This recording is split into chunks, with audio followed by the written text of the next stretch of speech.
Ya, ok. Estamos a la hora, así que vamos a iniciar.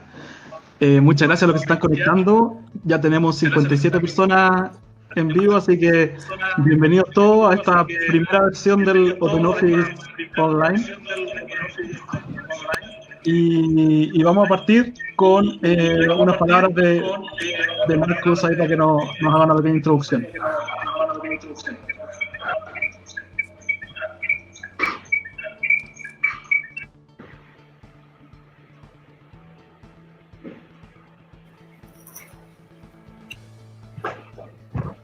¿Es por mí, Diego? ¿Para mí? Sí, por favor. Perdón. Muchas gracias, Diego. Y voy a continuar en inglés. I am welcoming all of you to this first OpenOffice Online, and specifically our speakers, Carolina Torrealba, Sandra Diaz, and Hugo Cantis, who are helping us today to learn in more detail about the environment of science and biotechnology entrepreneurship in Chile. We are currently all living through an extraordinary time with many uncertainties, but also significant opportunities. All of us who are gathered here tonight have a certain interest in science, a certain interest in biotechnology.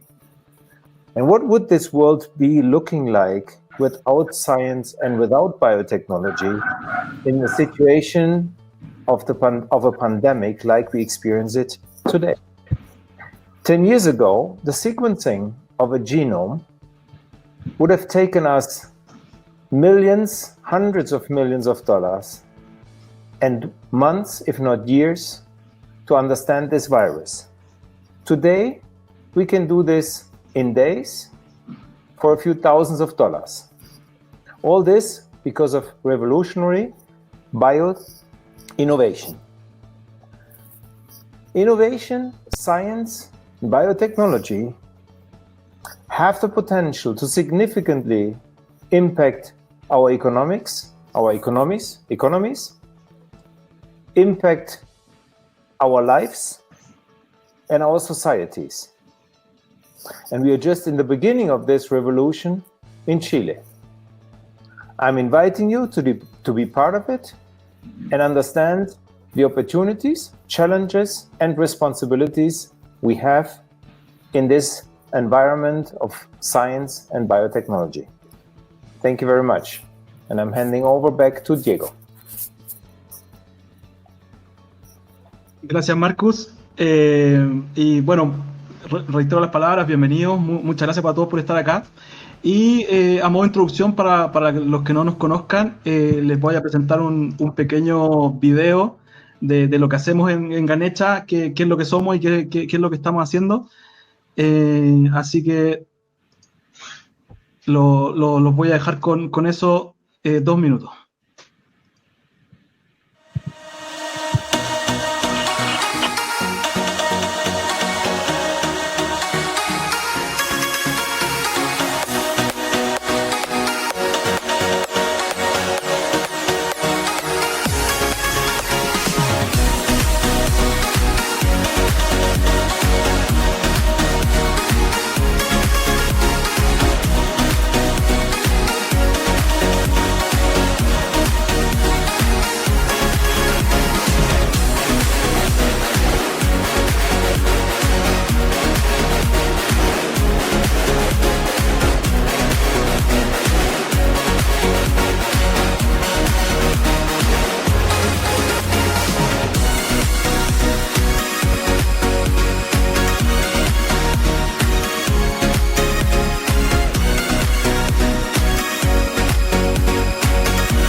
Bueno, eso es lo que somos en Ganesha.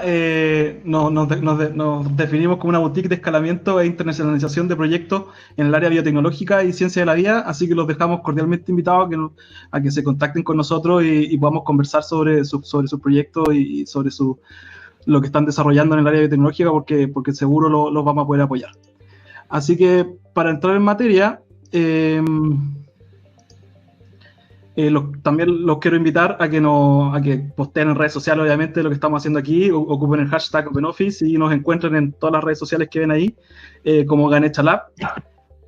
Y también tenemos que mencionar a nuestros amigos de Prip que nos ayudaron con este OpenOffice, así que si usan el código Ganesha Lab cuando se inscriban en la aplicación, van a recibir 3.000 pesos de cashback, lo que les abre también la posibilidad de acceder a un montón de descuentos y cosas que ellos tienen en su aplicación. Así que los dejo cordialmente invitados a que la descarguen en Google Play o en App Store. Y entrando en materia, vamos a partir y los quiero dejar con Carolina Torrealba, que es la subsecretaria de Ciencia, Tecnología, Conocimiento e Innovación del Ministerio del mismo nombre, y para que nos dé el contexto de lo que vamos a hablar hoy día y las perspectivas que se visualizan desde el Ministerio en este tema. Así que, Carolina, te dejo.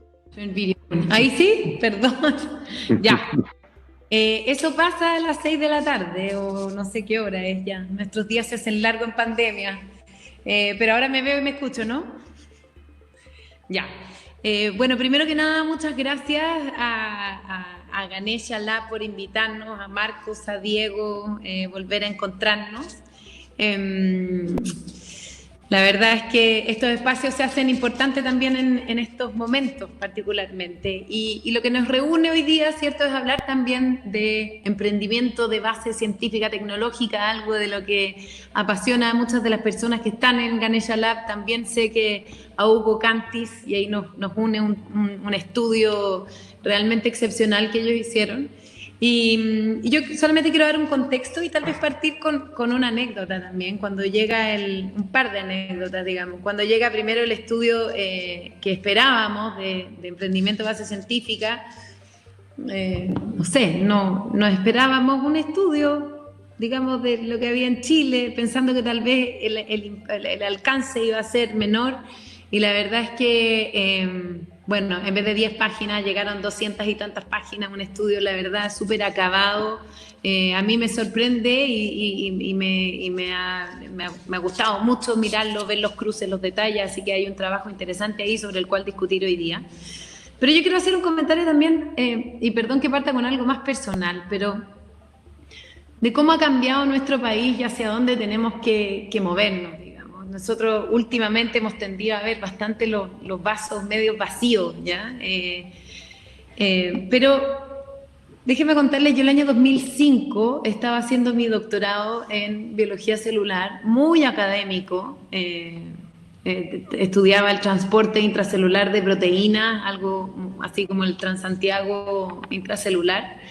Y en ese minuto se creó la primera oficina de transferencia tecnológica de la Universidad Católica. No recuerdo exactamente el año, pero era por ahí por el 2005, 2006. Y recuerdo que nadie entendía para qué existía, digamos. Era como un comentario y veíamos a la gente que se vestía como más formal que todo el resto, pero nadie entendía mucho qué es lo que venían a hacer. Y después tuve otro recuerdo, y hoy día es increíble cómo se han instalado. Ya tenemos un ecosistema de oficinas de transferencia en muchísimas universidades.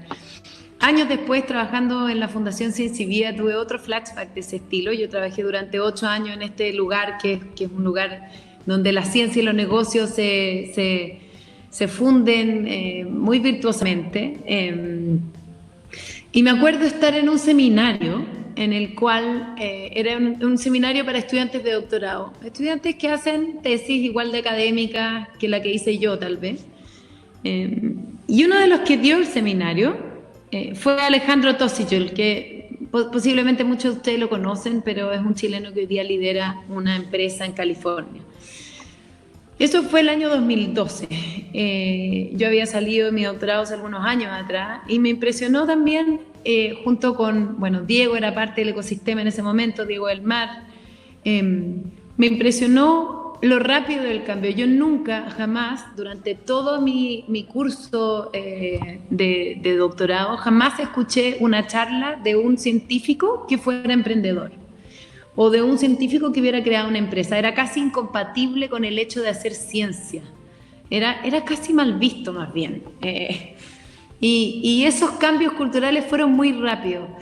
Y tal vez para terminar este relato un poco personal y distender la tarde, en el año 2018, diciembre, me toca asumir un cargo que todavía no existía, de hecho que lo hicimos existir recién en octubre del 2019, y que nunca pensé que asumiría, y no porque fuera una aspiración a asumir, sino que porque no existía un Ministerio de Ciencia tampoco. Y nunca, ni en el 2005, ni en el 2012, ni en todas las anécdotas que les conté, era una posibilidad tampoco tan real. Esto también nos demuestra cómo ha cambiado nuestro país. O sea, yo tampoco tengo tantos años a cuesta, tengo algunos ya, pero no tantos. Y realmente los últimos 15 años yo creo que han sido de cambios muy importantes en nuestro sistema y hemos logrado construir capacidades que todavía están frágiles y que necesitamos cuidar. Pero capacidades que también hoy día se enfrentan, creo que una oportunidad bastante única. Y para ponernos ya más un poco en un contexto, nosotros efectivamente estamos hoy día en un momento de crisis sanitaria, económica, social. Nuestro mundo cambió, se nos puso patas para arriba, por decirlo en buen chileno.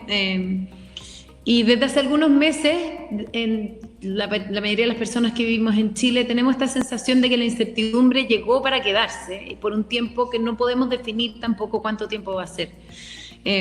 Hasta hace poco Chile era como el baluarte de la estabilidad, de que todo era predecible, teníamos un entorno macroeconómico, una seguridad también institucional, de la que nos hemos tal vez jactado los últimos 20 años y eso parece desvanecerse o al menos lo vemos peligrar, digamos, esas certezas que nosotros teníamos y esto se nos mezcla también con las incertezas que nos trae la misma pandemia. Y la pregunta es qué hacer en los tiempos de pandemia e incertidumbre, qué lecciones nos empieza a insinuar, no podemos sacar todavía, pero qué lecciones sí nos empieza a insinuar esta crisis y hacia dónde queremos movernos. Nuestro vaso medio vacío con esta pandemia efectivamente es que nos muestra lamentablemente que somos más dependientes y esa dependencia nos hace más vulnerables. Nos hemos visto en cuellos de botella o asustados, por suerte que no lo hemos podido bypassear, yo creo que hay una gestión que hemos logrado bypassear, pero nos hemos visto con la necesidad de, a todo el estrés que provoca una pandemia, tener que estar seguros de poder proveernos a tiempo de todos los insumos para hacer diagnóstico, de los elementos de protección personal, de cosas relativamente, incluso algunas no tan complejas y que tenemos, que nos dimos cuenta, no nos habíamos enterado obviamente, que no producíamos en el país. Y eso efectivamente nos hace aún más vulnerables porque la incertidumbre, una de las maneras que la aplacamos es con conocimiento, es con ciencia, es con innovación, es con desarrollo. ¿Cuál es el vaso medio lleno? Hemos instalado capacidades en el país que hoy vemos, yo diría, ebulliendo. Yo he visto un nivel de actividad, no solamente internacional, que la vemos ciertamente con mucha fuerza, pero también a nivel nacional una intensidad de investigación, de innovación, de ponernos al servicio de lo que está ocurriendo, de científicos trabajando, de gente que no colaboraba hoy día colaborando. La academia, el mundo de la investigación, el mundo del desarrollo, el mundo de la innovación quieren hoy día y están colaborando como nunca.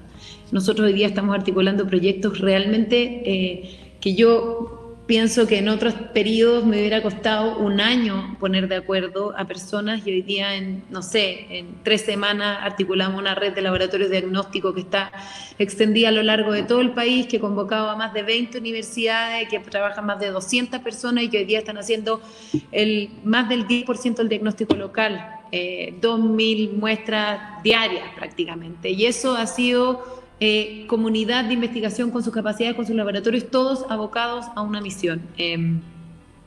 Por otro lado, tenemos un empresariado que ha tenido una actitud responsable y pertinente, llegando a áreas que el Estado no llega, con esfuerzos impresionantes como lo que está haciendo la CPC y la SOFOF hoy día, que además no solamente son para casos puntuales de protegerse de la crisis, sino que tiene que ver también, como un fondo que estamos sacando con ellos, que es de adaptación tecnológica y de cómo también nos ayudan a construir ese futuro al que nos tenemos que enfrentar.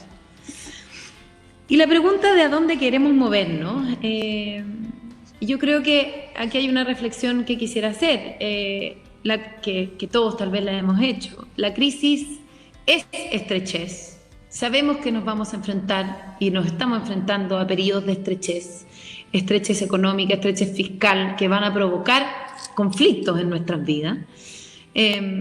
Pero también es oportunidad, y hay veces que para nuestros países esa oportunidad puede ser hasta una responsabilidad. Por un lado, tenemos que cuidar nuestro sistema de investigación y desarrollo, porque creemos que también es el que nos tiene que dar las claves o al menos las pistas de cuáles son las preguntas que nos tenemos que hacer en adelante, cuáles son los nuevos escenarios que tenemos que navegar. Va a abrir preguntas que tienen que abordarse y que tal vez hoy día no nos estamos haciendo, y nosotros en eso no nos perdemos, tenemos un foco claro y tenemos programas dirigidos en esa área. Pero también y además, y es el tema que nos convoca, tenemos que promover, además que la ciencia, además de conocimiento, genere valor. Y tal vez ahora más que nunca genere aporte a la productividad, ¿cierto?, del país mediante emprendimientos de base científica tecnológica. ¿Y por qué tenemos que hacer esto? Yo creo que aquí hay un convencimiento del que seguro Hugo va a ahondar, pero para que un país mejore en bienestar, tiene que ser más productivo. ¿Por qué? Porque los países más desarrollados son más productivos, y lo son porque usan y venden más tecnología, desarrollan más tecnología, generan y producen productos con más base científica tecnológica, que si es que estos se hacen bien también, consumen menos recursos naturales, requiere horas de trabajo de mejor calidad, genera mejores trabajos, mejores empleos, genera mayor valor también.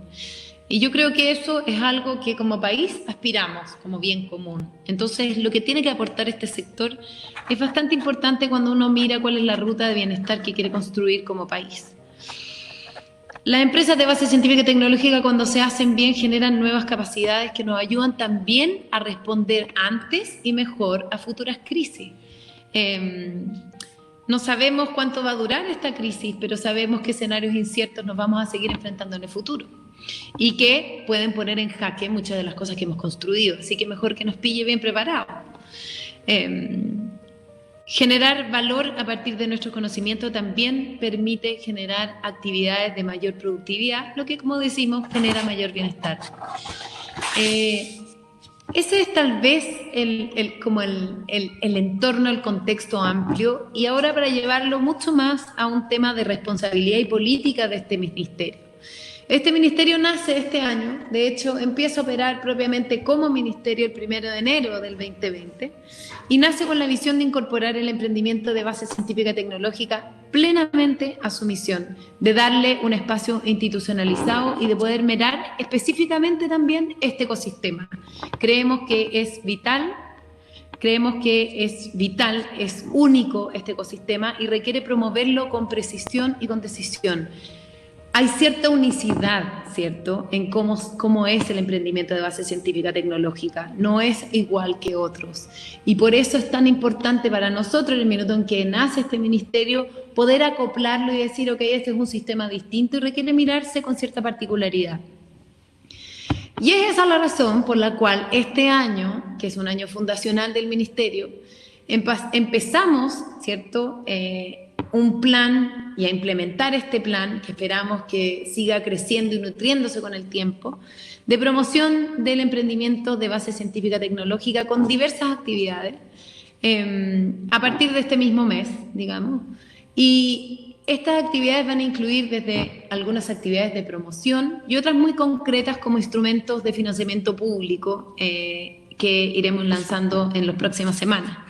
También incluye, y queremos incluir, incorporar y construir de manera conjunta con el sistema que hemos logrado instalar durante los últimos años, distintos programas de acompañamiento. Hoy día existen varios. ¿Cómo podemos promoverlos? ¿Cómo podemos generar también una comunidad que sea hoy día más visible, que podamos pararnos, digamos, sobre los ecosistemas construidos hoy día, como el espacio que hoy día, de hecho, nos invita a conversar, y relevarlos y darles más visibilidad?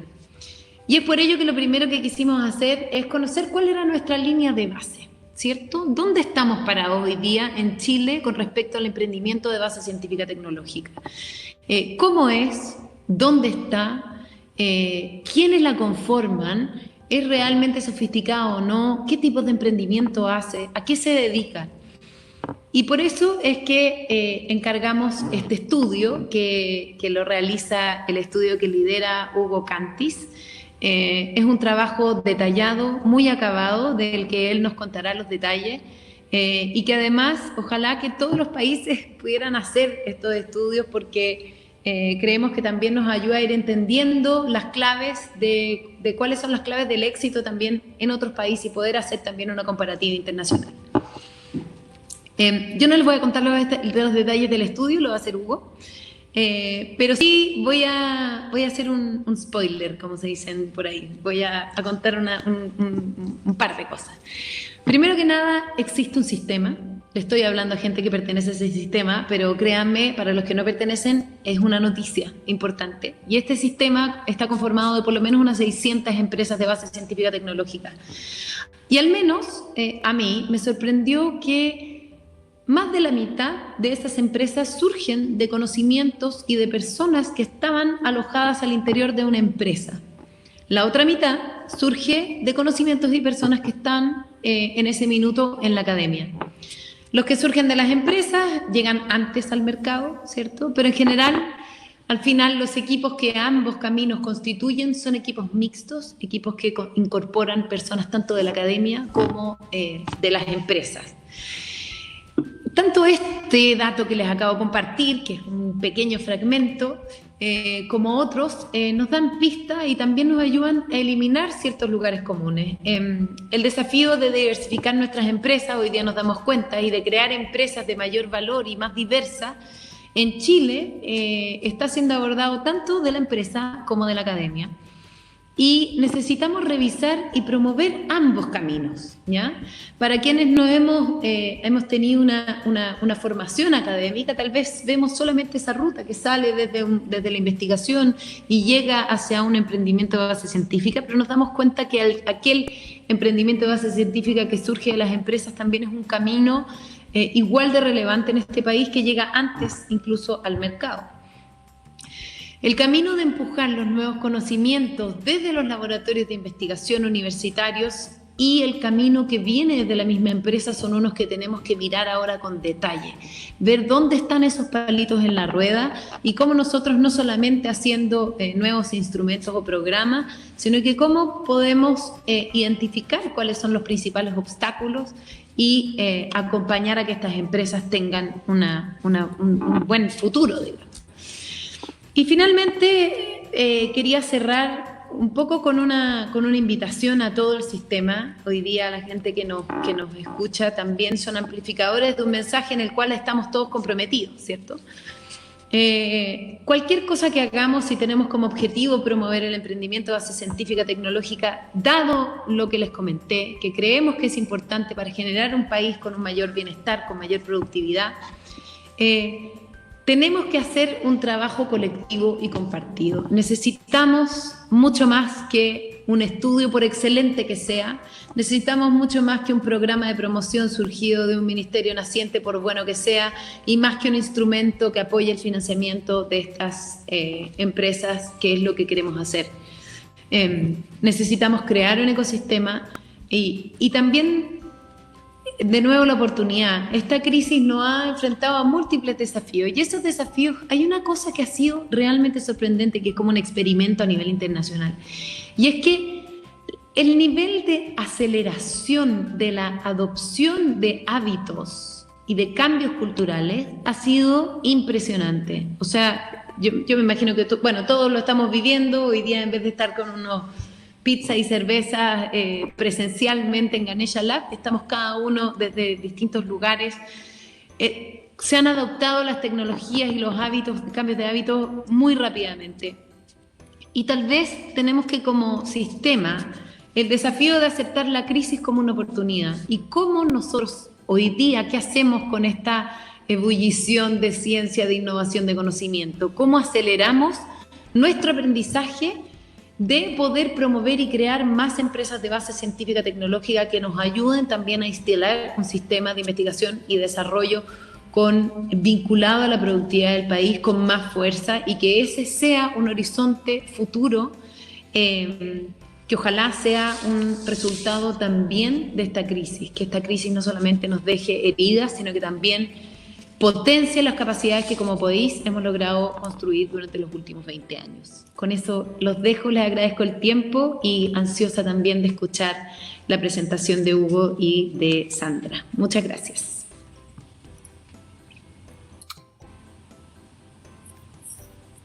Muchas gracias a ti, Carolina. Inspirador dentro de todo y felices de escucharte, saber lo que están haciendo en el ministerio y lo que crearon junto a el equipo de Prodem y Ematriz sea un insumo útil y que ayude a construir este ecosistema de emprendimiento de base científico-tecnológica que tanta falta le hace a Chile. Así que vamos a ir a entrar en ese tema. Les presento a Sandra Díaz. Ella es fundadora de la consultora Ematriz y también va a estar con nosotros Hugo Cantis de Prodem. Él nos acompaña desde Argentina y los dos en conjunto van a hacernos la exposición sobre los resultados de este estudio que efectuaron. Así que voy a dejar ahora la presentación.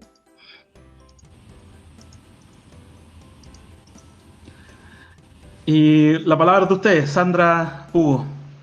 Perfecto, buenísimo.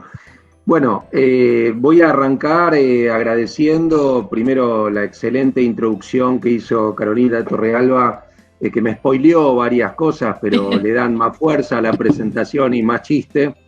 Así que también agradecer a Marcus, a Diego y a Sandra, naturalmente, con quien compartimos todo este ejercicio, este esfuerzo. Como bien decía Carolina, la verdad, cuando nosotros hicimos este estudio todavía no había pasado, no se nos había venido el mundo encima con la pandemia. Y la verdad es que enfrentamos un escenario donde todas las cosas que decíamos en aquel entonces cobran más fuerza aún.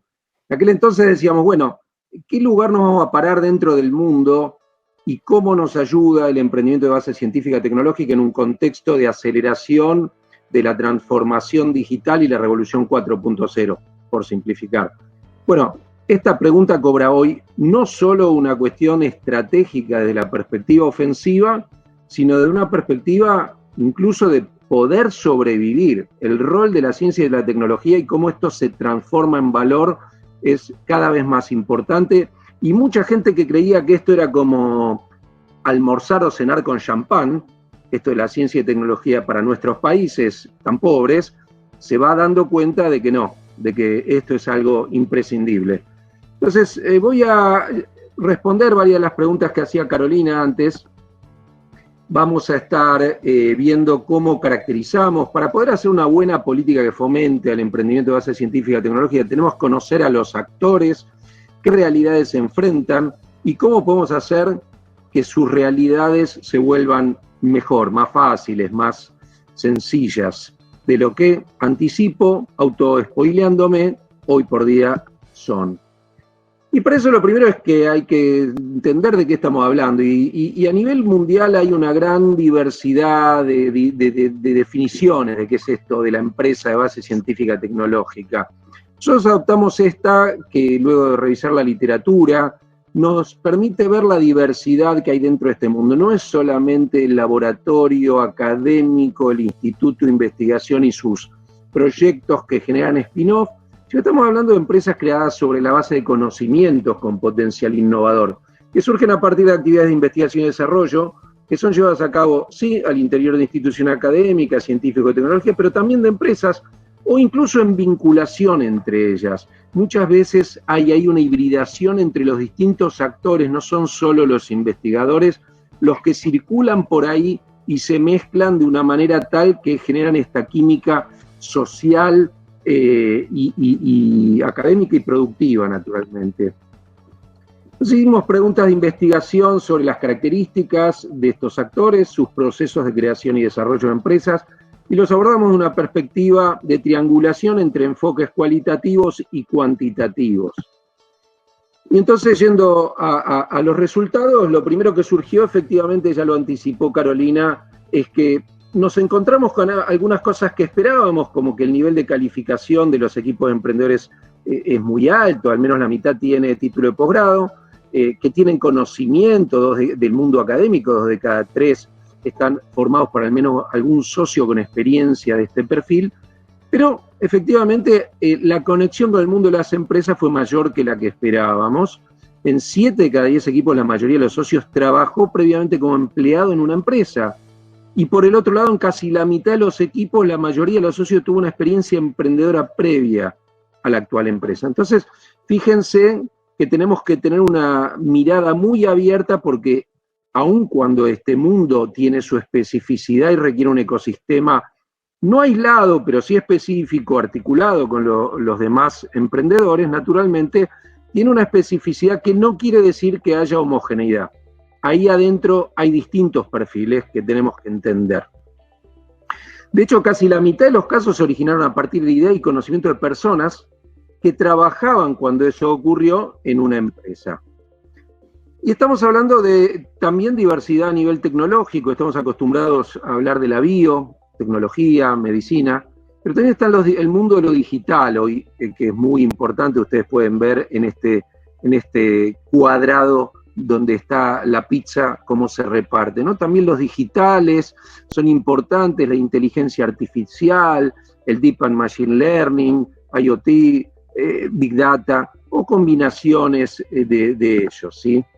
Ahora, ¿qué perfil tienen? Bueno, por un lado predominan las empresas jóvenes, ¿no? El 79% tiene menos de 10 años, y si miramos el mundo de lo que nació, por ejemplo, en el 2013, 2015, tenemos 25%. Bueno, podríamos extendernos, pero no tenemos tiempo. Y por el otro lado, los niveles de venta hablan de un predominio de las micro y las pequeñas empresas. Pero cuidado, porque ahí también hay un 25% que ya son medianas o grandes empresas.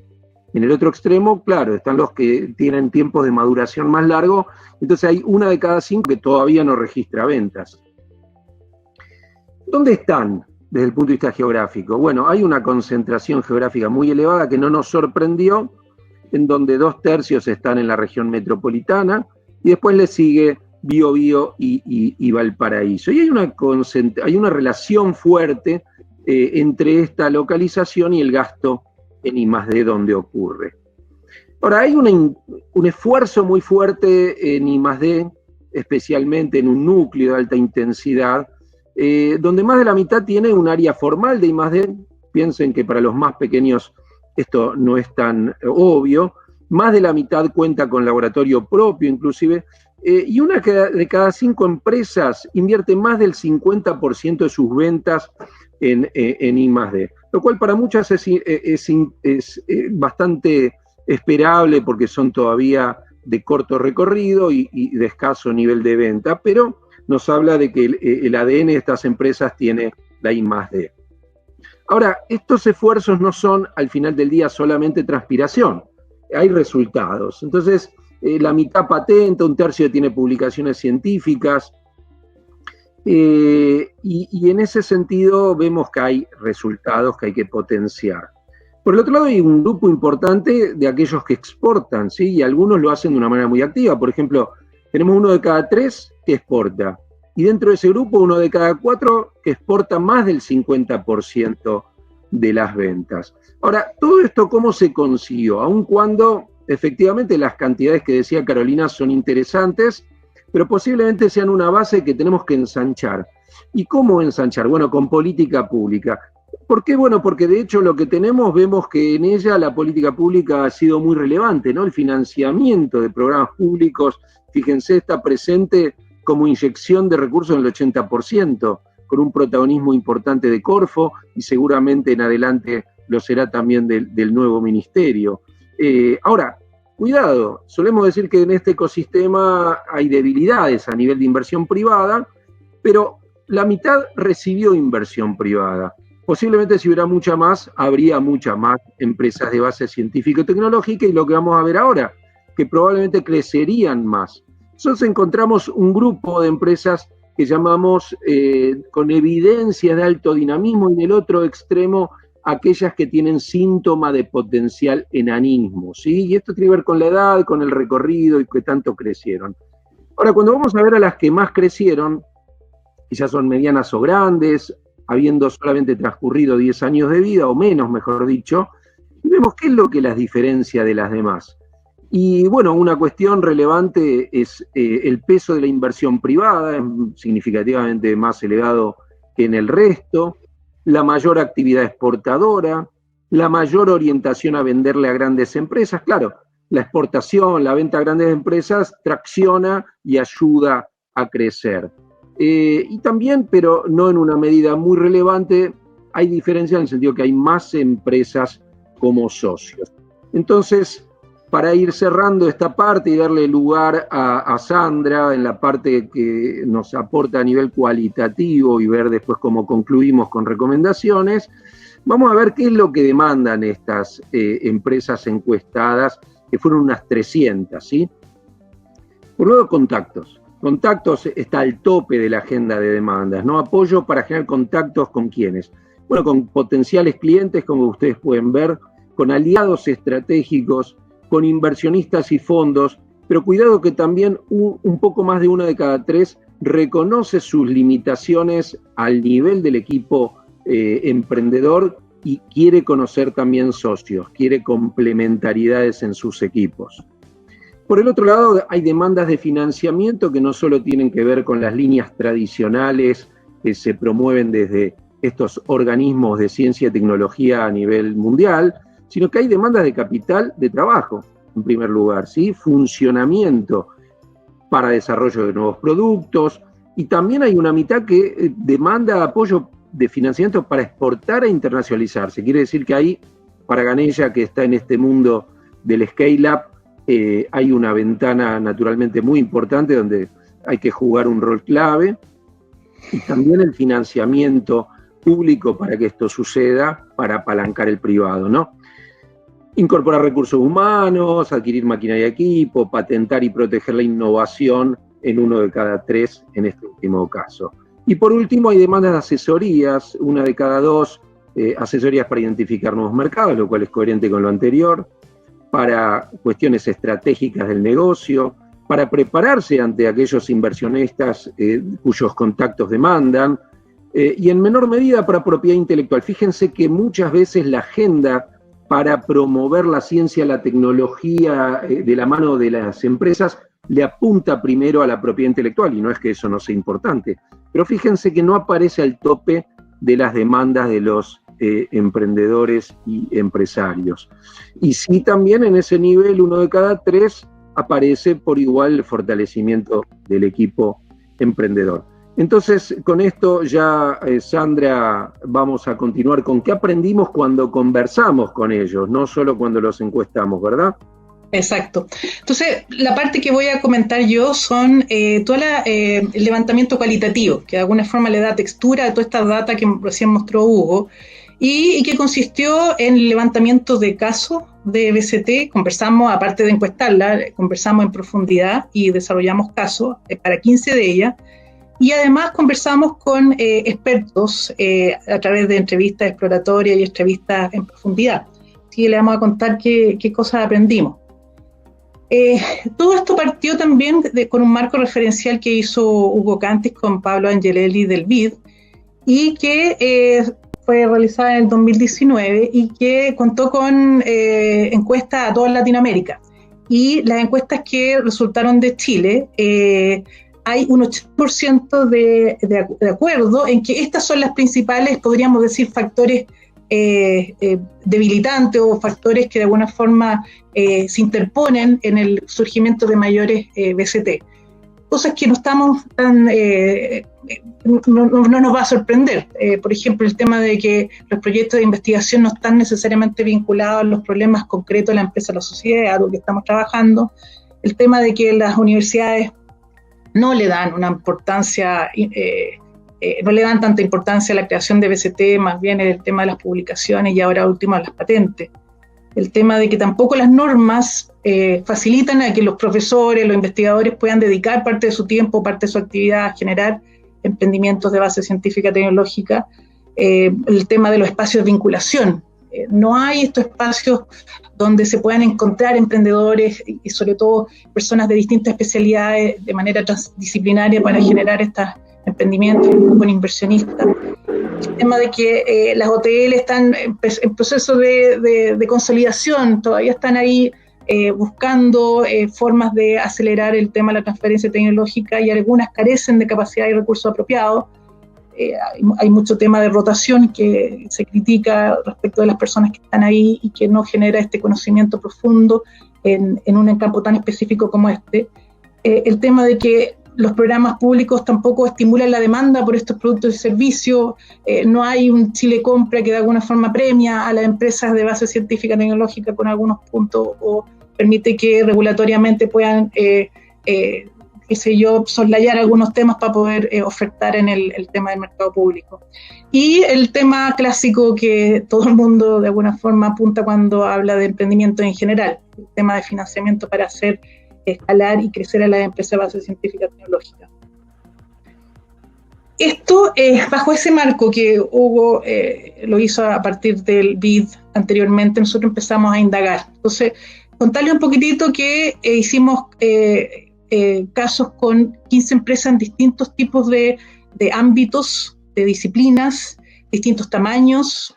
Tenemos 6 en regiones y el resto 9 en región metropolitana. Tenemos spin-offs corporativos y también universitarios, startups. Tenemos empresas que están creciendo exponencialmente como Notco, maduras sin ventas como Andes Biotech, y una que dejó de funcionar, familiar a Diego, que es Q4 Nano.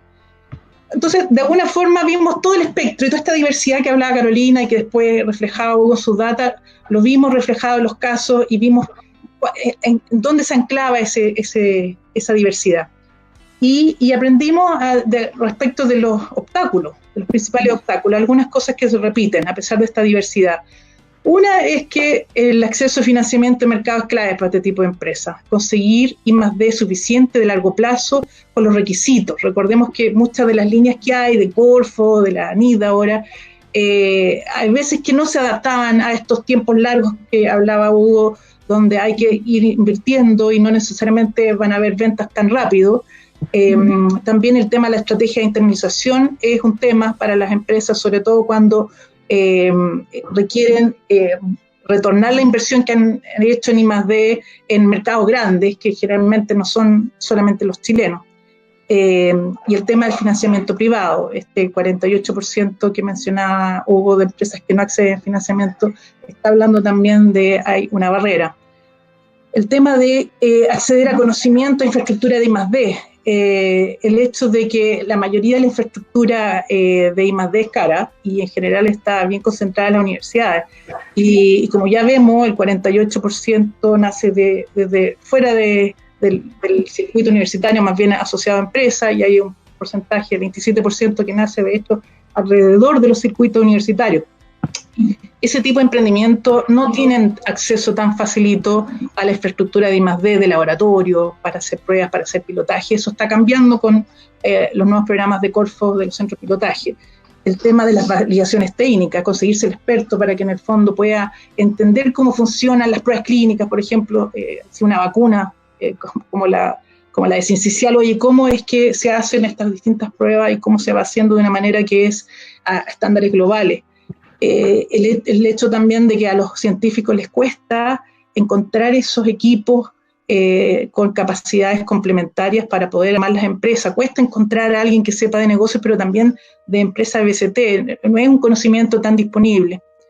Y luego está todas las barreras que tienen que ver con lo regulatorio y el acceso a financiamiento y a conocimiento para hacer buenas estrategias de protección de propiedad intelectual. No tan solo la patente, es la estrategia completa que permite defender la ventaja competitiva que te entrega la I+D.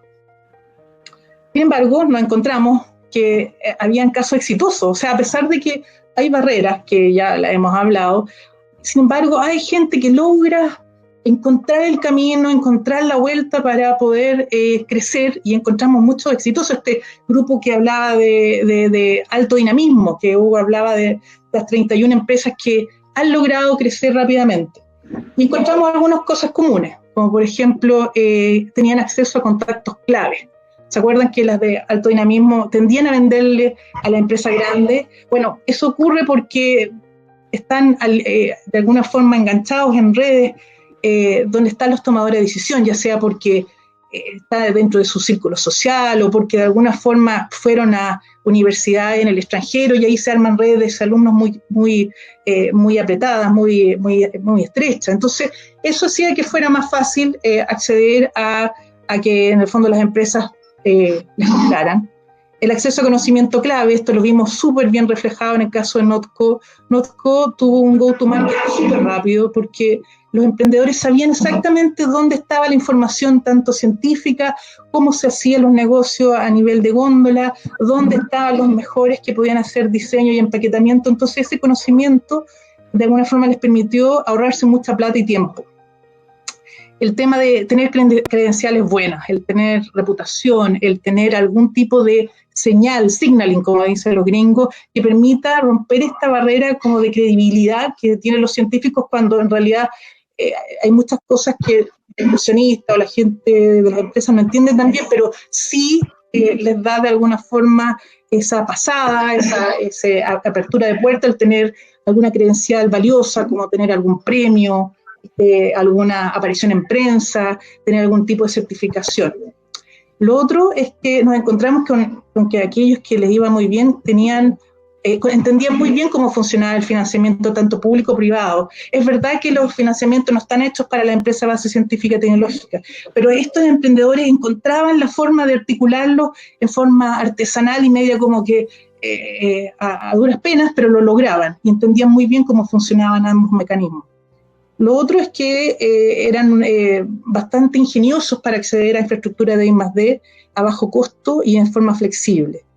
Y lo último, que en el fondo no nos debe extrañar, era que lograban armar equipos con capacidades complementarias donde había mucho vínculo de confianza. Tú veías gente que en el fondo tenía años trabajando juntos, entendía muy bien el rol del otro y lo apreciaba, y eso hacía que hicieran equipos bien afiatados.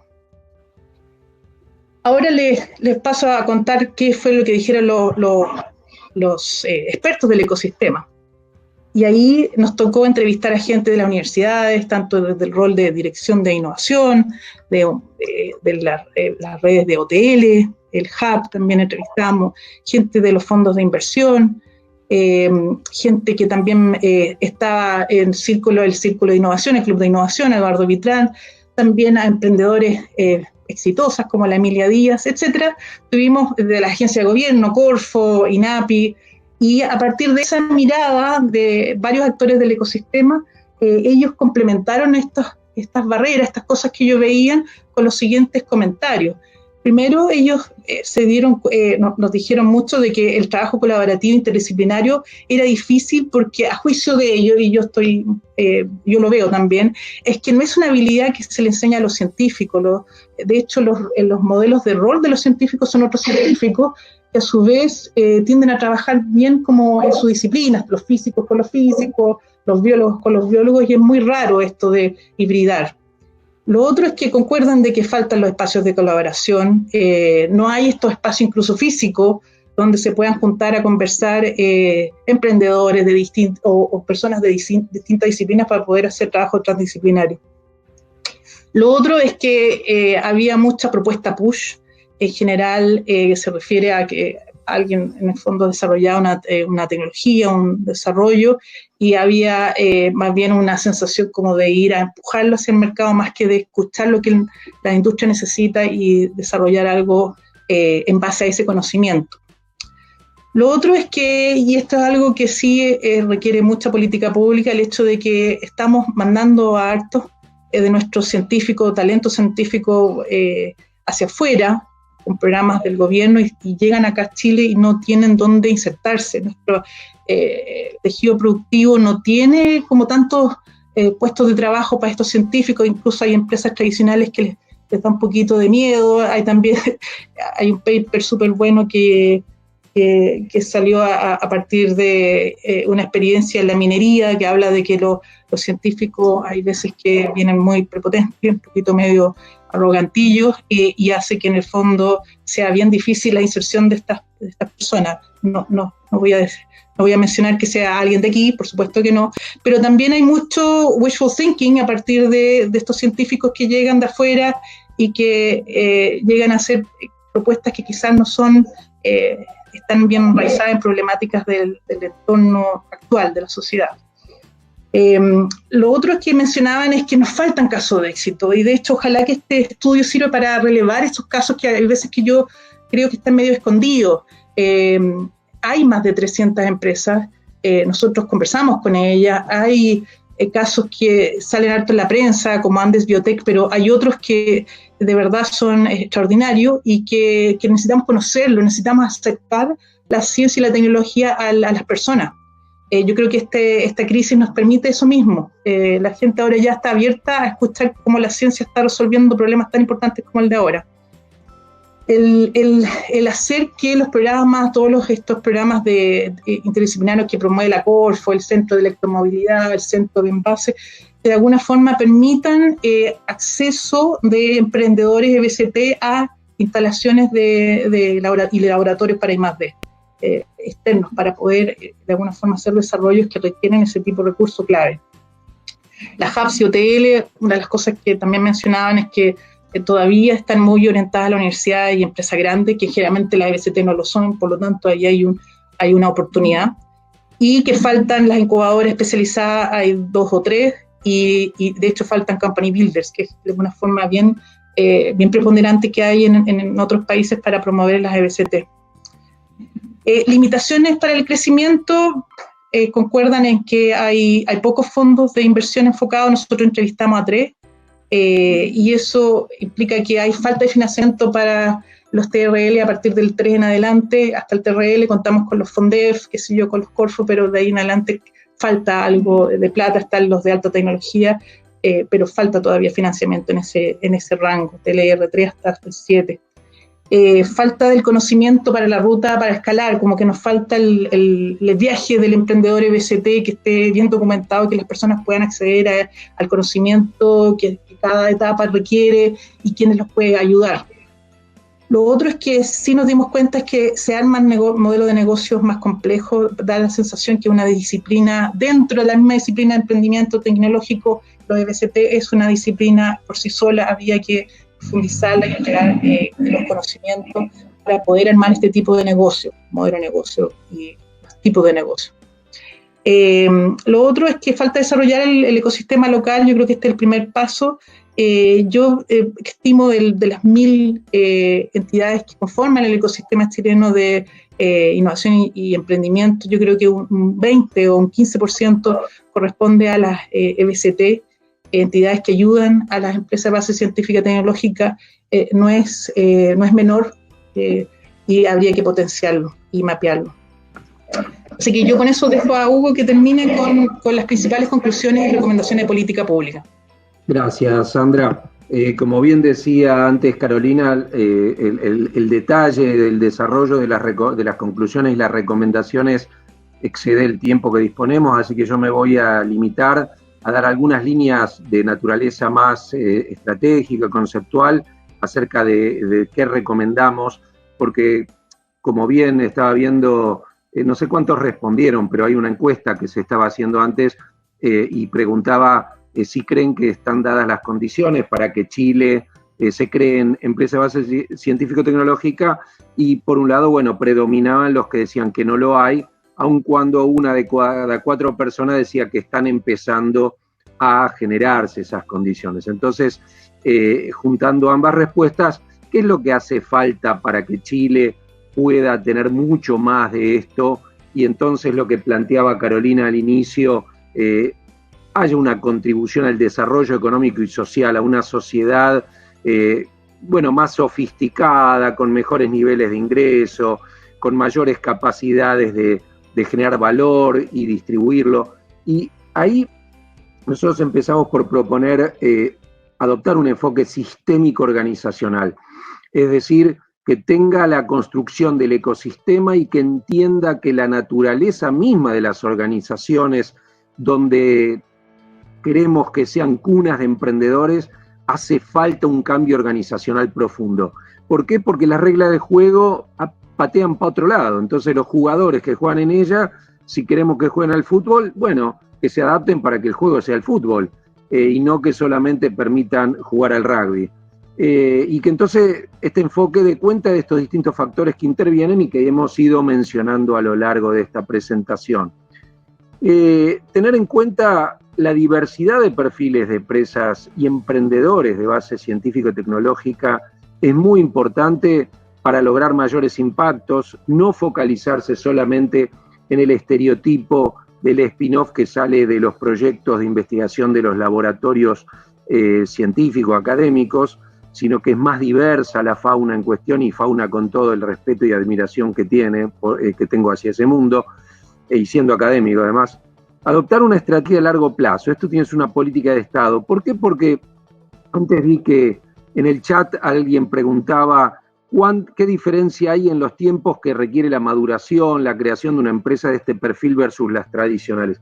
Y la verdad que es importante, cuanto más nos vamos al mundo de la biotecnología y las ciencias de la salud, la diferencia es grande, los procesos madurativos son largos, y entonces las políticas de Estado son fundamentales, porque si cambiamos rápidamente en el transcurso de un par de años, y bueno, todavía algún proyecto de esta naturaleza habrá tenido que enfrentar las visiones diversas de distintos gobiernos, y entonces se estarán dilapidando recursos de la sociedad que son muy importantes.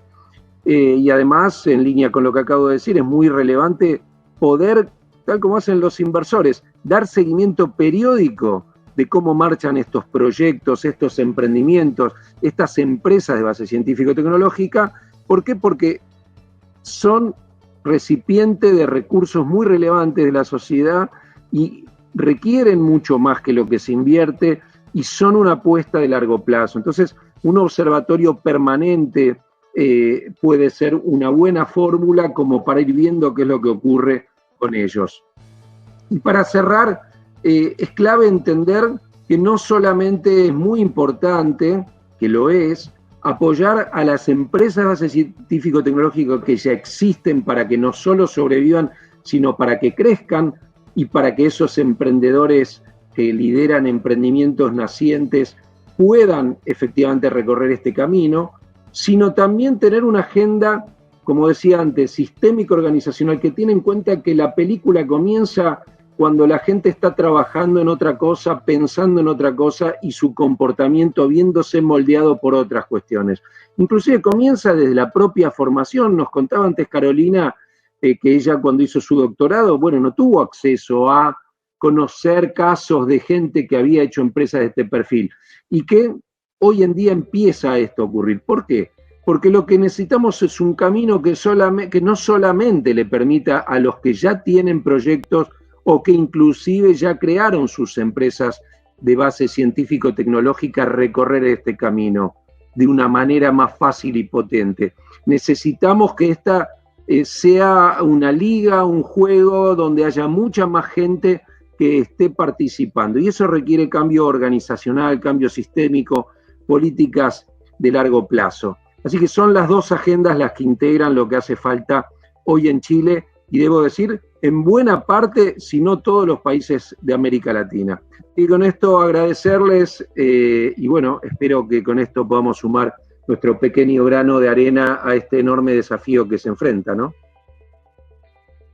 Perfecto. Yo voy a aplaudir. No. Sé que fue mucho trabajo, me tocó ser parte de las encuestas y creo que da un reflejo absoluto de lo que está pasando en Chile en respecto a este ámbito de las empresas de base científico-tecnológica. Así que muchas gracias a ustedes por eso, y muchas gracias también al Ministerio por mandatarlo, porque es algo súper relevante y sabemos que va a ser un insumo importante. Así que ahora queríamos abrir espacio para preguntas. Han ido llegando por el chat. Y también en la inscripción, en el registro del webinar de la actividad, recibimos algunas. Así que voy a leer un poco de esas para que también se empiecen a incentivar a escribirlas en el chat.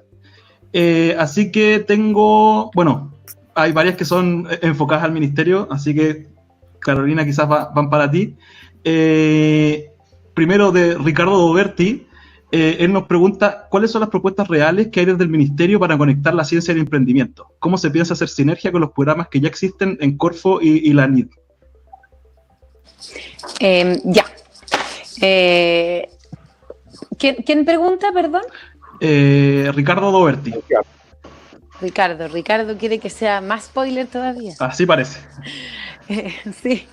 A ver, nosotros hemos estado trabajando desde hace un tiempo en general, con mundo de emprendimiento de base científica, por un lado haciendo esta línea de base y por otro lado construyendo políticas concretas, instrumentos concretos, programas concretos que esperamos que para poder diseñar una política tenemos que también agrupar, digamos, toda la parte del sistema que promueve el emprendimiento de base científica. Entonces voy a dividir la pregunta. En concreto, como dije, durante estos meses vamos a ir lanzando distintas iniciativas. No las puedo contar porque las vamos a lanzar ahora pronto, pero sí tenemos en vista y ya aprobado un instrumento que busca financiar emprendimientos de base científica tecnológica y promoverlos. El detalle lo vamos a contar en un par de semanas. Vamos a hacer un seminario en que vamos a contar no solamente también brevemente los resultados de esta encuesta, estamos organizando esa parte, pero sí vamos a lanzar prontamente un instrumento que fue diseñado desde el Ministerio de Ciencia en conjunto con el equipo de la Gerencia de Capacidades Tecnológicas de la Corfo. Y además todo un programa de apoyo y de acompañamiento que lo que busca también es un poco el objetivo es como lo dije al final, es cómo aceleramos el aprendizaje, cómo aprendemos, por ejemplo, también de quienes han hecho este proceso, han sido exitosos en emprendimientos de base científica. Tenemos muchos compatriotas, de hecho, que han sido exitosos y que hoy día están en el extranjero y que también entienden la cultura chilena y que es interesante. Me parece que ahí yo creo que hay un valor enorme del cual nosotros podemos aprender, porque es distinto que el emprendedor, no sé, israelí, que es una cultura completamente diferente. Yo creo que yo he tenido realmente muy buenas conversaciones y creo que hay un gran valor y queremos generar un programa que busque también a través de mentorías, a través de articular el sistema y a través de programas concretos de financiamiento, el cómo podemos promover este sistema. También hemos tenido conversación no solamente con el mundo de la academia, hoteles, hubs, sino que también con el sector empresarial y sobre todo hay uno que está muy interesado en promover el emprendimiento de base científica, ICARE, SOFOFA, etcétera. Y creo que también ahí hay otras iniciativas concretas de articulación que son relevantes. Aquí el foco es doble, hay que decirlo. No solamente queremos promover el emprendimiento de base científica, queremos que para el sector universitario académico este sí sea un referente importante, algo que mencionaba Sandra. Que sea valorado por nuestra academia también, que nosotros de nuestro sector académico aprenda a valorarlo y le dé un espacio y creemos que también hay un espacio importante necesario desde la articulación, desde visibilizar, que está dirigido a la academia, y el otro tiene que ver con todo el resto de nuestra sociedad, decirle, bueno, tenemos un ecosistema de emprendimiento de base científica, también hacía mención Sandra, ¿no? Conocemos algunos, los más destacados, pero hay más. ¿Ya? Necesitamos casos de verdad de éxito, que de verdad la vendan afuera, pero ya van a venir y tenemos un ecosistema del cual enorgullecernos.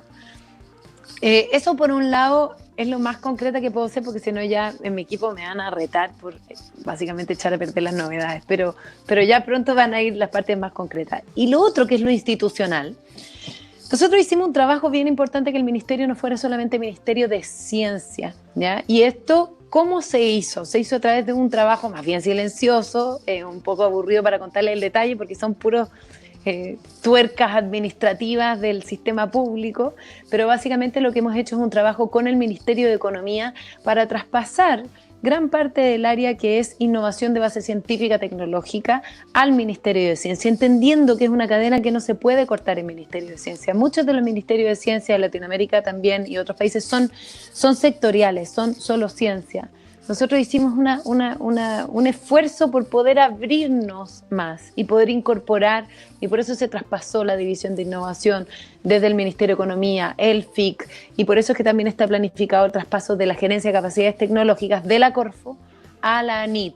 Eso va a constituir un quinto pilar en la ANIT, y ese quinto pilar va a agrupar por fin en un sistema, digamos, uno solo, tantos instrumentos que estaban dispersos en el Ministerio de Economía, otros en CONICYT y otros directamente en la Subsecretaría de Educación Superior, otros en la Corfo. O sea, teníamos una dispersión de todos los instrumentos que buscaban fomentar la transferencia tecnológica. Lo primero que estamos haciendo nosotros en este primer tiempo es agruparlos y darles una coherencia de fortalecimiento de la innovación en el sistema de educación superior y también de emprendimiento de base científico y de cómo transformamos conocimiento y cuando tengamos esa estructura también armada con estos planes promocionales, yo creo que va a ser mucho más fácil poder delinear una política que efectivamente tenga impacto en los instrumentos. Es mucho más difícil hacerlo con el nivel de dispersión que teníamos antes, digamos. Y esos son parte de los objetivos que tenemos. Unos van a ser más fancy, otros son tuercas, pero en el largo plazo creemos que va a ser muy importante el trabajo tanto el institucional como el de instrumentos y promoción. Perfecto, muchas gracias. También tenemos una pregunta de Cristian Cortés, que nos pregunta, dado lo que está sucediendo en la pandemia, ¿cómo ve la industria de la salud digital en Chile? ¿Esa para mí también? Abierta. Para todos. Si alguien quiere contestar, levante la mano. Le doy la palabra a mí. No estudiamos ese tema, pero... Pero hubo ejemplos, lograron mapear quizás dentro empresas que estén relacionadas a este ámbito. Sí, habían muy poquitas. El tema de la convergencia entre el bio y lo digital todavía es naciente. En general, tú ves empresas de biotecnología donde hay 3 biotecnólogos juntos de la misma universidad, ese todavía tiende a ser el patrón. Los casos más exitosos, que fueron los que algunos de hecho hicimos caso, en general están más bien en una disciplina, inteligencia artificial. Anastasia está en el tema de salud digital en el sentido de como más bien como de Big Data y buscando patrones, pero quizás lo que está preguntando esta persona es más bien telemedicina, cosas como esa, que todavía están, hay varios ejemplos. Yo creo que de las 300 habrían unas 5 o 7, la mitad las conozco personalmente, pero es súper naciente y yo creo que con esto van a surgir muchos más. Como que ahora hay un enamoramiento de este tipo de empresarios, entonces yo creo que hay como una épica que va a hacer como una ola donde van a surfear hartos de estos emprendedores, lo cual es extraordinario. Partiendo desde Calergi, que está armando un candidato a una vacuna para el coronavirus, extraordinario. Perfecto, muchas gracias. Carolina, vale. Tu micrófono está desactivado, Carolina. ¿Ahí sí? Ahí sí.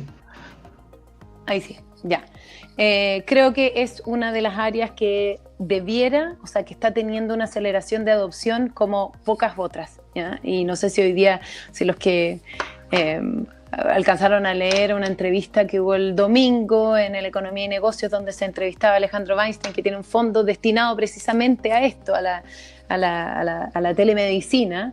Y básicamente ha sido explosivo. Estos son emprendimientos que no están en Chile, algunos que están en Israel, otros que están en Estados Unidos, pero han tenido realmente, ha sido, como decíamos antes, un experimento viviéndose. Hoy día efectivamente la gente se está adoptando un hábito que hubiese tomado tal vez una década, ¿ya? En vez de ir al doctor, básicamente hoy día necesitamos que ojalá podamos no ir a verlo, sino que verlo, y eso hoy día está surgiendo en el mundo con una velocidad gigantesca y en Chile también empezando a adaptarse, así que creo que es una de las áreas que debiese crecer muchísimo en el contexto de esta pandemia. Sí, absolutamente. También, yendo por el lado del financiamiento, también apareció una pregunta de Paulina Salazar.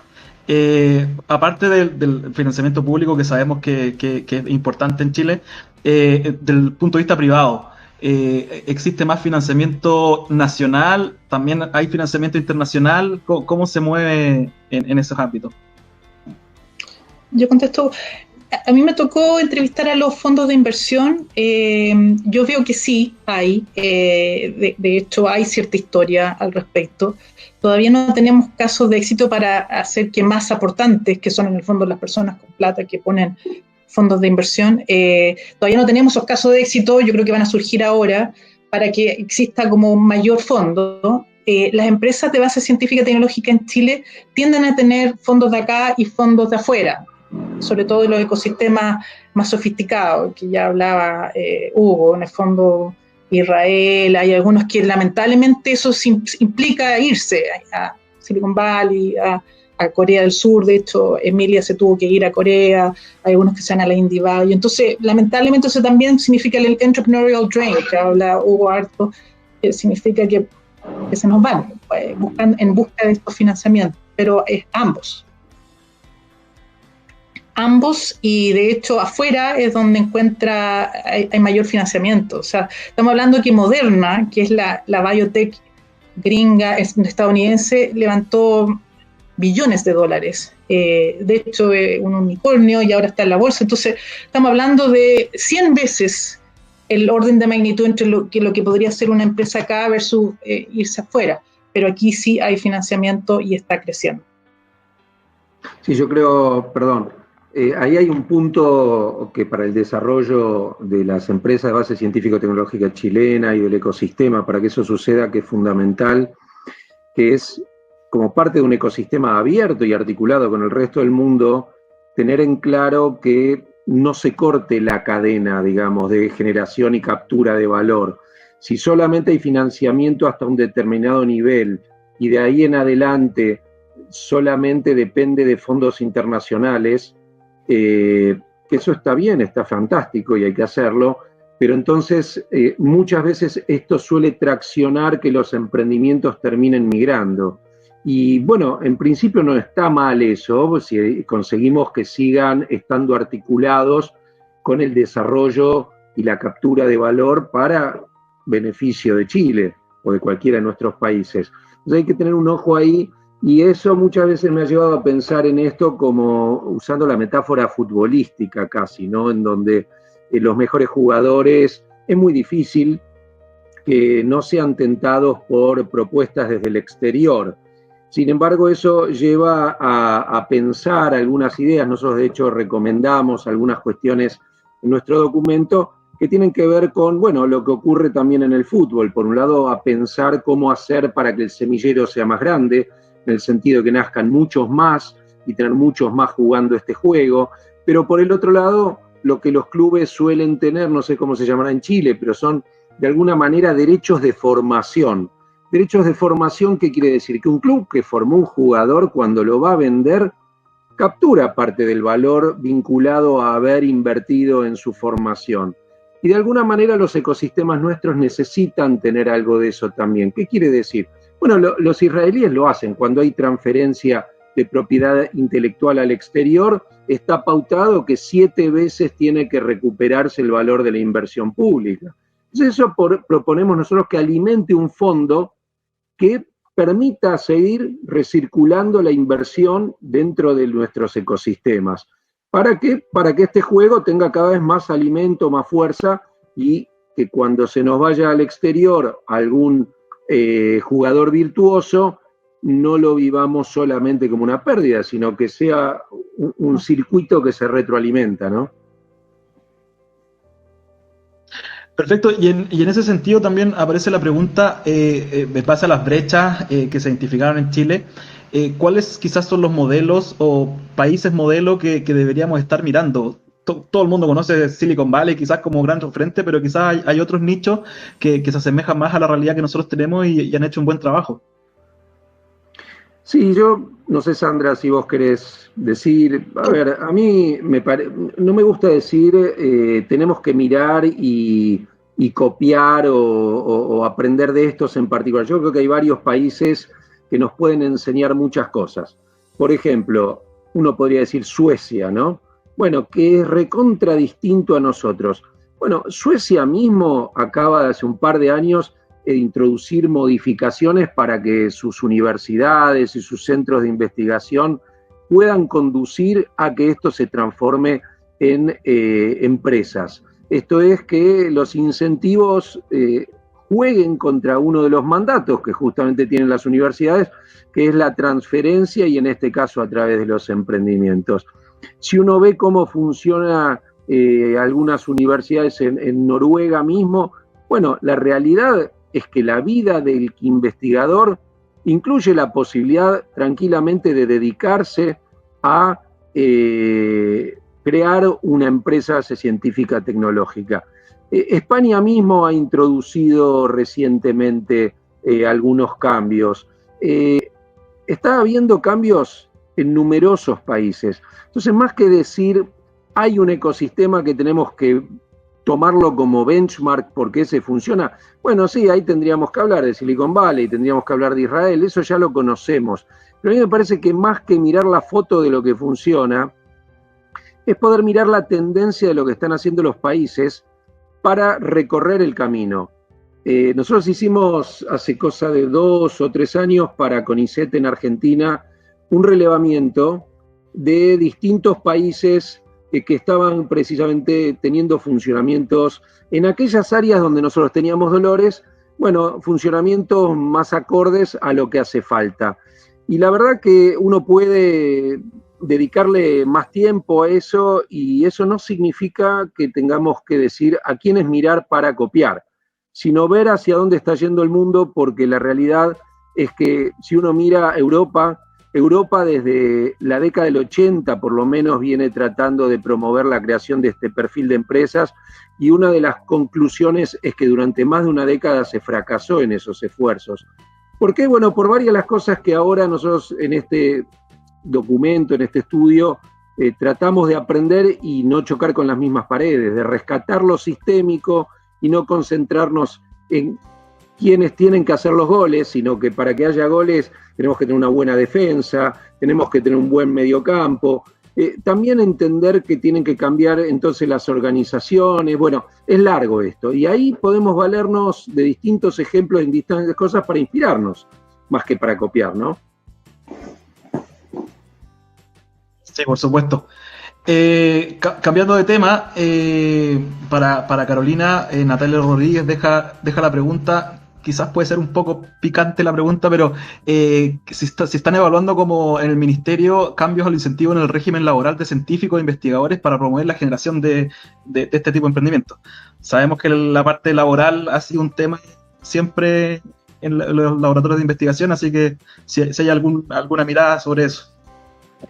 Cambios, repítemelo, cambios en el incentivo. En el régimen laboral de científicos e investigadores, así lo definió. Con el objetivo de... ¿Me lo lees de nuevo? Perdón. Sí, se está evaluando el ministerio un cambio a los incentivos en el régimen laboral de científicos e investigadores para promover la generación de empresas científico-tecnológicas. Ya, ese es un tema súper interesante. Lamentablemente no pasa demasiado solo por el ministerio, por la NIT o por los fondos que nosotros entreguemos. Esto está muy imbrincado en el sistema universitario, ¿cierto? Entonces, una de nuestras primeras conversaciones que tuvimos fue precisamente con la CNA, que es la Comisión Nacional de Acreditación, que acredita a las universidades que hacen investigación y pone los parámetros. Y como ustedes saben, o no sé si saben, pero la CNA está revisando todos los parámetros que impone a las universidades para sus distintas acreditaciones. Y uno de estos paquetes tiene que ver con investigación y desarrollo. Y nosotros creemos que la mejor manera de entrar a ese problema, que es fundamental, es precisamente a través de la acreditación. Porque los incentivos que tienen las universidades para que un investigador o una investigadora o alguien que trabaje en la academia, además dedique ciertas horas o se contabilice de alguna manera alguna actividad de innovación o de emprendimiento, hoy día no existe, es nula totalmente. De hecho, yo tengo aquí un poco la experiencia, pero yo tengo la experiencia en Ciencia y Vida de haber creado, de estar con el equipo que creó un programa de doctorado que era en biotecnología. Entonces teníamos académicos, muy de papers, muy de Fondesit, y teníamos otros que eran gente que ya no era tan académica, estaba en investigación, pero estaba haciendo empresas. Y claro, en la acreditación nos decían, pero esta persona pero no tiene Fondesit. Sí, bueno, no tiene Fondesit, está creando una empresa, está en California, acaba de vender una, necesitamos crear este híbrido y era casi imposible desde la acreditación. Los incentivos del sistema de acreditación van muy en contra de la instalación de la innovación y el emprendimiento en el sistema académico. Y hoy día la CNA está revisando eso. Y nosotros tuvimos una larga conversación con ellos y les entregamos estos puntos que tenían que ver, por ejemplo, tiene un énfasis brutal en el Fondesit. Que las personas que estén en un claustro de un programa de doctorado tienen que tener Fondesit. Hoy día tenemos instrumentos tremendamente diversos que pueden ser mucho más asociados al mundo de la innovación, o pueden haber creado una empresa, o pueden ser directores de empresas de base científica, y pueden ser un aporte para un claustro de un programa de doctorado, pero requería un cambio. Y nosotros, el eje por el cual lo tomamos fue por esa vía, por el sistema de acreditación, más allá que los estímulos que nosotros podamos poner en los fondos de investigación, que también hicimos ese recorrido. Y nos juntamos con oficinas de transferencia de los mejores lugares, digamos, de los que admiramos, y nos decían la verdad es que los incentivos no necesariamente están en los fondos, porque el académico, 100% académico, igual va a querer su paper, sino que tienes que tener los incentivos en el sistema instalado en las universidades. Por eso nos fuimos por ahí. Y eso es lo que estamos haciendo. Ustedes saben que el sistema de la CNA funciona con un consejo aparte, y lo que uno hace entrega propuestas, y yo sé que nosotros no fuimos los únicos que entregamos propuestas al respecto, así que esperamos ver, ojalá, cambios en este sistema que es bastante incidente en lo que ocurre en las universidades. Toma tiempo, no es inmediato. Una vez que se establecen los nuevos parámetros, las universidades tienen 2 años para cambiar y adaptarse a este nuevo modelo, pero esos cambios son bastante permanentes, así que me parece un tema tremendamente atingente. Muchas gracias, Carolina. Y ya para ir cerrando, ya estamos cerca de la hora de término. Me encantaría que siguiéramos hablando harto rato más, pero pusimos una hora de término. ¿Qué creen ustedes que les falta? ¿Cuál es el ingrediente secreto que falta para lograr en los casos de éxito que tanto necesitamos? ¿Cuáles son los factores más relevantes? O sea, es que a mí me pasa, perdón que voy a responder el tiro, Hugo, me pasa que yo veo casos de éxito. Depende cómo definamos éxito. Yo como empresa B siempre miro el éxito de manera más integral que solamente plata. Tenemos casos exitosos que de alguna forma están resolviendo problemas relevantes, están generando impacto. Lo que pasa es que quizás no le hemos dado el suficiente como escenario para que se luzcan. Y claro, faltan más, y para eso en el fondo no hay una respuesta única. Siempre me hacen esta pregunta y yo tengo que responder como una académica. En el fondo es sistémico, entonces no tienes que arreglar varias piezas para que esta cosa en el engranaje funcione. Y le doy la pelota ahora a Hugo. Sí, yo ahí comparto plenamente lo que decís, Sandra. Por un lado es generar todas estas condiciones sistémicas que estamos diciendo. Ahora, yo al cabo de unos años me fui dando cuenta que junto con esto, que es un esfuerzo de largo plazo, para conseguir estos éxitos más tempranos que necesitamos como para seguir realimentando la rueda, por ahí es importante a veces pensar en la posibilidad de un programa más customizado, como si uno dijera, ¿qué pasa si le disponemos toda una batería de recursos específicos a un grupo, voy a decir cualquier número, de los 20 mejores, de los 20 con mayor potencial? Y en esto, bueno, vemos cómo todo lo sistémico que hace falta, pero de apoyos, pero a ellos. Y les damos, bueno, ahí viene lo de la boutique, que es lo que decía antes Diego. ¿Cómo darle ese acompañamiento boutique como para decir, agarro este número limitado al cual le puedo dar un seguimiento personalizado, como si fueran un entrenamiento especial porque tienen que competir en las grandes ligas? Mientras hago lo más abarcativo y sistémico, ¿cómo me focalizo en algunos que son los que tienen el mayor potencial de conseguir esos casos de éxito que sirvan como modelo, que por el otro lado refuerzan lo sistémico también, ¿no? Entonces por ahí es una estrategia combinada la que hay que aplicar o que pensar. Adelante, Carolina. Tienes el micrófono apagado. Sí, ahí sí. Para unar y estar completamente de acuerdo con Sandra y Hugo, que fome, estamos demasiado de acuerdo, pero no, pero sí, es definitivamente sistémico. requiere apuestas también y yo creo que eso es algo que nos debiera como movilizar también como sistema hoy día. O sea, lo que hoy día nosotros estamos intentando hacer también con este estudio, que es una primera, es ojalá poder establecer esa línea de base. Aquí estamos, ¿ya? Yo creo que el caso de éxito, aquel que queremos que se venda en muchos millones de dólares, va a ocurrir, y han ocurrido algunos, ¿cierto? Yo también veo de repente como Sandra, o sea, ya el ver el resultado de este estudio, para mí, mirando la realidad de Chile, lo que les conté al principio, mi contexto de formación hace algunos años es un tremendo éxito. O sea, yo quiero decir eso de partida. Creo que lo que ha hecho el sistema hoy día en este país es un éxito. Queremos escalarlo todo y nosotros siempre queremos ser mucho más grandes y queremos buscar el país al cual queremos copiarle exactamente los pasos para seguirlo.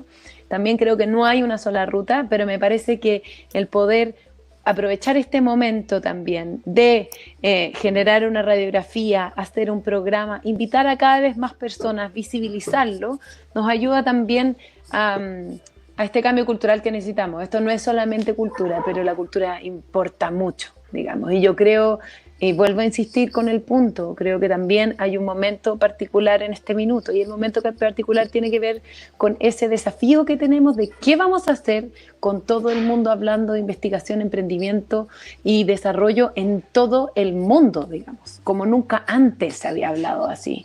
Tenemos la atención del 100% de la humanidad hoy día.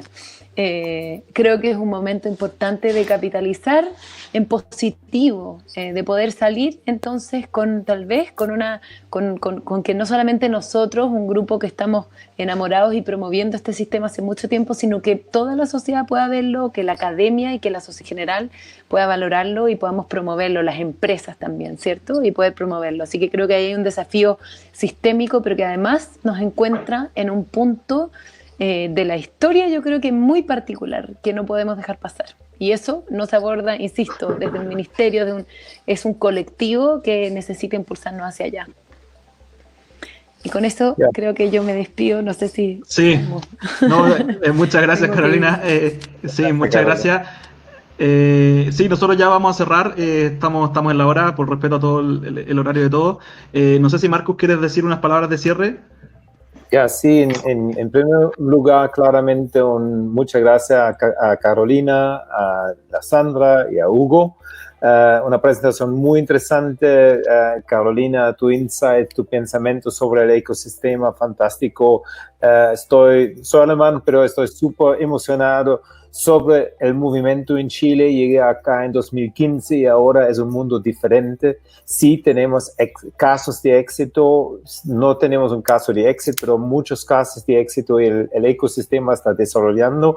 Ahora sí, claro, tenemos que usar ese momento que el mundo está hablando sobre biotecnología, sobre ciencia de vida, sobre todo ese tema. Y yo vi durante las últimas 3 semanas un cambio de la percepción de varias family offices e inversionistas sobre el potencial de invertir en biotecnología, que antes estaban cerrados y ahora están hablando. Y eso es fantástico. Y en otro lado, hoy en el high time de la Open Office teníamos 95 personas participando que están invirtiendo 1 hora y media de tu tiempo privado para aprender y identificar las oportunidades, participar en ese movimiento. Por eso, la verdad, yo pienso que es un momento muy específico.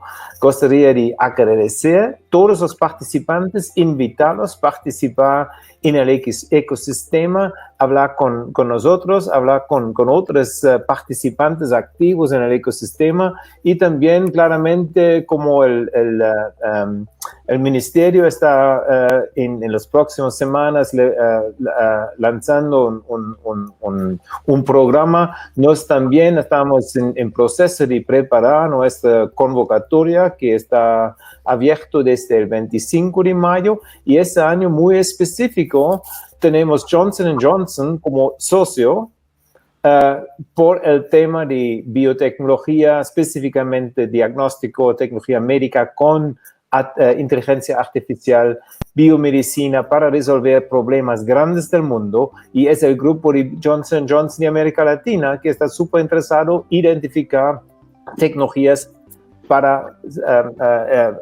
escalar nacionalmente, regional y internacionalmente. Y en otro lado, la Universidad de California, Davis, que también es un socio para todas las tecnologías de bioagricultura, alimentación, etc. Y yo pienso que ellos, estas empresas y instituciones internacionales, tienen un interés de trabajar con nosotros, con el ecosistema chileno. Es un señal que sí tenemos una base muy fuerte para un éxito grande en el futuro. Muchas gracias para ustedes. Eso, muchas gracias a todos los que participaron y ojalá nos veamos pronto también y podamos abrazarnos y celebrar con nuestra tradición de cerveza y pizza. Así que muchas gracias. Muchas gracias. Gracias, Diego. Buenas Chao, chao. Muchas gracias y a todos los auditores. Gracias.